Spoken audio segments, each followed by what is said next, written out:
मान्यवर गुरुजन वर्ग व माझ्या बालमित्रांनो, आज 26 जानेवारी म्हणजेच आपला प्रजासत्ताक दिन। आज आपण आपल्या भारत देशाचा 75वा प्रजासत्ताक दिन साजरा करीत आहोत। भारतीय इतिहासात या दिवसाला विशेष स्थान आहे।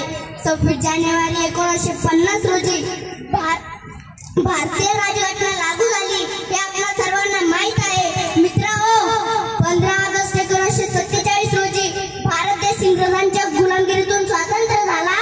पण स्वातंत्र्य मिळाल्यानंतर देशाला खरी गरज कशाची होती तर ती संविधानाची होती। त्याशिवाय देशाचे राज्यकारभार सुरळीतपणे चालणार नव्हते। आपल्या भारत देशात सर्वांना सुखासमाधानाने शांततेत जगता यावे म्हणून संविधान निर्मितीचे महान कार्य सुरू झाले। डॉक्टर बाबासाहेब आंबेडकर या महामानवाच्या अध्यक्षतेखाली नेमलेल्या मसुदा समितीने 2 वर्ष 11 महिने आणि 18 दिवस अथक परिश्रम घेऊन देशाचे समृद्ध संविधान तयार केले।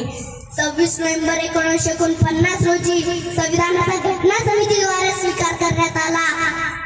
भारतीय जनतेला संविधानाची पहिली ओळख झाली। त्यामुळे 26 नोव्हेंबर हा दिन आपण संविधान दिन म्हणून साजरा करतो। तर 26 जानेवारी 1950 रोजी हे संविधान अंमलात आले आणि आपला भारत देश प्रजासत्ताक राष्ट्र म्हणून घोषित करण्यात आला।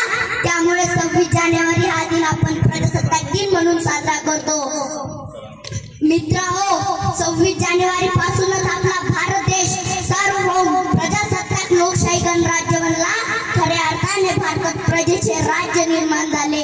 भारतीय जनतेला स्वातंत्र्य, समता, न्याय आणि त्यांचे मूलभूत हक्क मिळाले। जाता जाता एवढेच बोलेल, अभिवादन करूया महामानवास ज्यांनी समृद्ध संविधान निर्मिले।